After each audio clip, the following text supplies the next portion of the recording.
hush it. Get your tea and your popcorn because we have hit yet another psychological jackpot. That's right, the one, the only, the blueprints. The women who tried to talk crap about the exotical channels, they are now spending 3 hours standing in lines in Atlanta.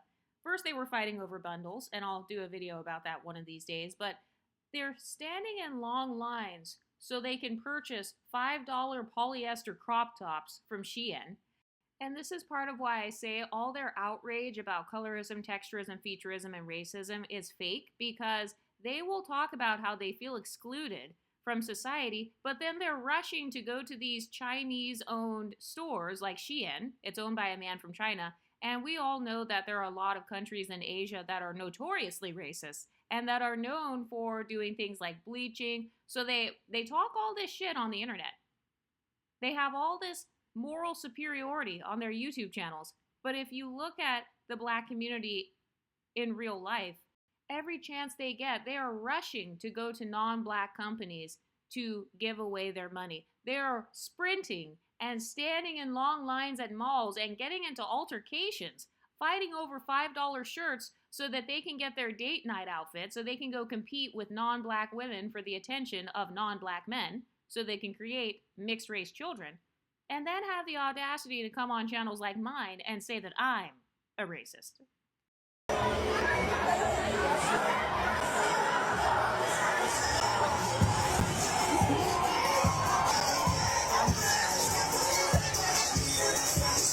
So you literally have women swag surfing and doing an entire sorority stroll. Meanwhile, there's what, a 75 or 80% obesity rate in the black community? So you got women who are not willing to buy gym memberships. They're not willing to do any cardio except swag surfing in the middle of the mall. So you're telling me I'm supposed to stand in line for 3 hours so I can go swag surf in a SHEIN store? First of all, this store looks empty as fuck. These clothes look ugly as hell. That orange dress is hideous. As a matter of fact, I can't even tell if that's a dress or a shirt. First of all, what size is this? Half of the women standing in line won't even be able to fit the sizes that they're selling in this store, because we all know the average size in the US is what, a size 16 to 18? So it's like, sis, you're standing in line for 3 hours because you don't have the body type to be able to order clothes online, because you know damn well that those clothes are not going to fit, especially SHEIN. That's one of the top brands that a lot of plus size women complain about. They say, oh, well, their brands run small and I'm actually a size medium, but the fabric here is so cheap and it doesn't stretch out enough. So it's like, sis, why are you guys standing in 3 hour long lines then? And you know damn well when you walk in there, you will not be able to fit half the clothes on the rack. Yeah, I finally made it to SHEIN. This line was so long, I had to literally ask some girls, can I cook, because it was way outside. But let me tell you, let's get to the bottom of this SHEIN shit. Girl, I am here. Oh my God, I'm here. Hey, thank you. I'm here, y'all. Let's see what the fuck they got. Let's see what they got. What is this, girl? Come on, SHEIN, come through.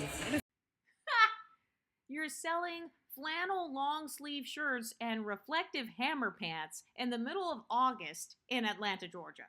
That's literally the hottest time of year, and SHEIN decides to play in your face and literally put 5 items of clothing that literally looks like hockey jerseys.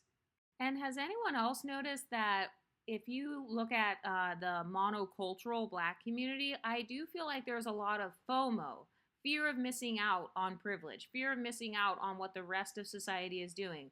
It's almost like this this follower mentality, or kind of like wanting to have the newest clothing item first before everybody else, because it's almost like this form of social proof. It reminds me of the people that would stand in line so they can buy like Jordans and stuff like that. So it's like, okay, you're not standing in line to vote. I don't see people standing in line to create their own businesses. Yet you make videos on the internet talking about how others don't take you seriously or others don't include you. Oh, and by the way, speaking of not being included, if you look at a lot of SHEIN's website, look at the models that they use on SHEIN and Fashion Nova. The majority of them are either exoticals or they are complete non-black women. And this is proof that multiculturalism is the future because you've got a whole line of majority black people trying to shop in a store that is created by another culture. They're supporting a company that uplifts the image of women of other cultures. And this is also proof that they don't really care about colorism, texturism, featureism, or even Afrocentrism, because if they really did, then they wouldn't even be supporting SHEIN. They wouldn't even be shopping at SHEIN. They only use colorism and racism whenever they're mad at someone and they just want to say the most triggering thing to try to get that person canceled. But if they want to purchase from you or if they like your brand, they will completely ignore or overlook everything else about your brand. So you know how they try to say to exoticals, oh, you only jump in and out of blackness when it's convenient. And it's like, okay, well, you only call people colorist, texturist, and featurist when it's convenient. So SHEIN as a company doesn't even promote the image of the black community. I have not once ever seen anybody on SHEIN with dark skin and 4C natural hair. I've never even seen that on SHEIN. So this is how I know that it's pure hypocrisy and it's all about social status whenever you see them coming online complaining about isms. Because you're literally standing in line for hours supporting a company who doesn't care about the isms. They don't even care to sell you clothes that are in season. They literally played in your face, Atlanta, Georgia. They're putting hockey shirts in the middle of a mall where they know the audience is going to be mainly black people. But they know that people are so desperate. They're so thirsty for SHEIN. People are literally over here thirsting after SHEIN. They're not even drinking water. They're standing in the line. I didn't see not one water bottle in all of those clips of the line. So it's like you're over here dehydrated and shit. You're probably sweaty as hell. You had to park in a crowded garage. You had to walk all the way in the mall. You can't get out of the line to go to the bathroom. You don't even have a water bottle with you. You're holding in your pee and your boo-boo. You're clenching your butt so you can stand in this line just so you can look at some ugly-ass hammer pants. And this is all so they can have a couple of basic cotton crop tops. And then SHEIN decided to not even sell that in the store. They decided to sell a whole bunch of BS because they knew that they could use the black community as a stepping stool so that they can increase their sense of status. Because if other people in the mall see that there are hella people standing in a line, they're like, oh, what store is that? So it's like it increases their status even more. This is why I say it's another bad social climbing tactic, because in the black community, they have all this fake performative woke culture, and they'll be like, oh no, I'm pro-black. And it's like, no, you're actually not pro-black because you're rallying together so you can stand in line for a non-black company. Yeah, I'm disappointed because, like, look what's in this store. It's so empty in here. It's not nothing in here. Like, I got one let me show y'all one thing in my bag. Literally, hold on, wait. And also with people complaining, saying that the SHEIN store was super empty, it's like, okay, well, what did you want it to be? Did you want it to be like Burlington Coat Factory on steroids? Because if it would have looked like that, I feel like the crowd would have came in and made it look like a tornado hit. It would have looked horrible if they would have just laid everything out. So it's almost like you're damned if you do, damned if you don't. You've got people in the black community who claim that they're so pro-black, and then they're putting these non-black companies on a pedestal. But then they're turning around and complaining about the same companies. But then you know damn well that that person is still going to continue to shop there. So that's exactly why a lot of people play in the face of the black community, because I feel like as a collective, there is no standard. There's no real standard of living. The standard of living, the standard of shopping, and the standard of success is multiculturalism. It's standing in line for a non-black store. I don't see anybody standing in line for a black-owned clothing store. Name one black-owned clothing store where the line has looked like how it does for SHEIN. I'll wait. Have y'all seen this viral photo of a SHEIN opening in Atlanta Mall? Let's talk about it. So a lot of y'all been real loud about this new SHEIN store opening up in Atlanta. Let's be real honest. Some of y'all got way too much mouth for your own situation. See, SHEIN opened this store in the USA so customers can get their clothes without having to pay extra money tariffs. And that sounds good for the pockets and good for the closet. But here come the same people that be fronting on social media, rocking fake Louis Vuitton, posing in borrowed cars, and swearing they the fashion police. Some of y'all don't even have a pot to piss in or a window to throw it out of, but you have full dissertations about people that shop at SHEIN. And these are the exact same people that would laugh at you if your wig was lifted. And remember, if it don't apply, let it fly.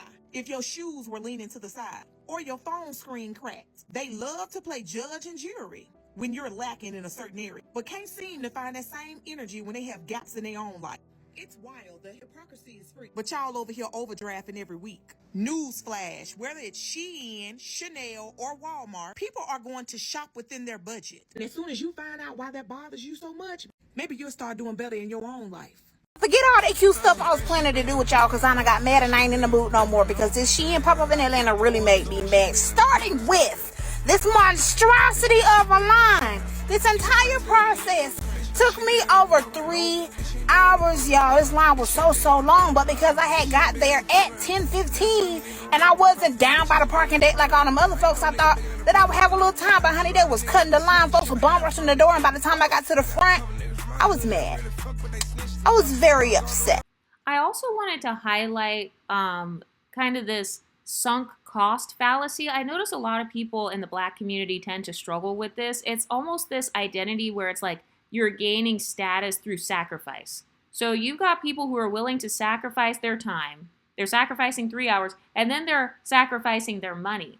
And it's almost like they don't want to get out of the line because then they would have to admit that they wasted their time. And you actually see this pattern in the Black community a lot, not just when it comes to shopping, but also when it comes to things like relationships. You have a lot of women staying in these bad relationships, staying in these bad jobs or these bad communities for longer than they should, but they don't want to leave because they feel like, I don't know where else to go. I don't know what else to do. So it's almost like they have this mindset of, let me just see if it's worth it. But then by the time they finally get to the front of the line, or by the time passes, then they're like, oh, wait, I'm disappointed.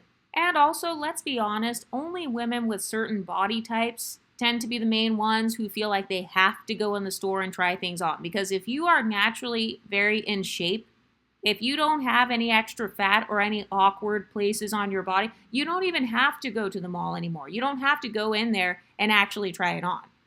So that's why I say that a lot of the people in line are women who are out of shape because they can't risk ordering something online and it not fitting. I was very upset because what is this? This is the curve section, only section I was worried about. And I was like, well, maybe for the skinny girls on the other side, they would have something. This is the only line they had in there that kind of looked like it wasn't completely a hot ass mess. I don't know. But this is just a little breeze over of the other side on SHEIN women. And the prices were pricing over there, but look at the material. Anyway, if it ain't one thing, it's another one. So I decided to look at the pocketbooks because, the cute ones are, but they weren't. And then I'm so overwhelmed, y'all, because I don't even know what to say. These were all the accessories. No, there were no more.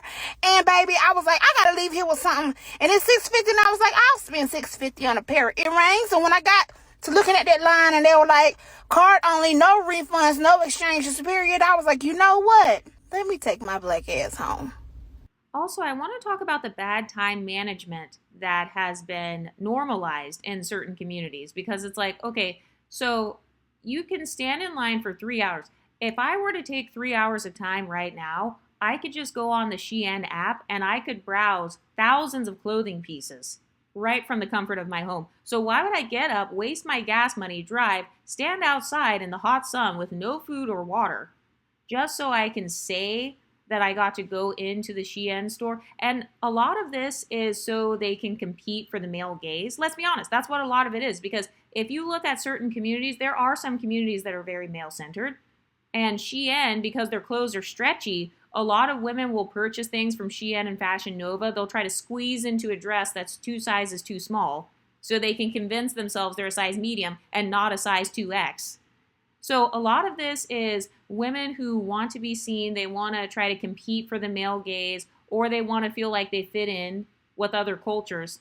And then they have the audacity to come to the exotical space and say that we are jumping in and out of blackness, or that we just want to be seen, or that we're just trying to be pedestalized. But you have an entire group of thousands of people that are pedestalizing a Chinese-owned store.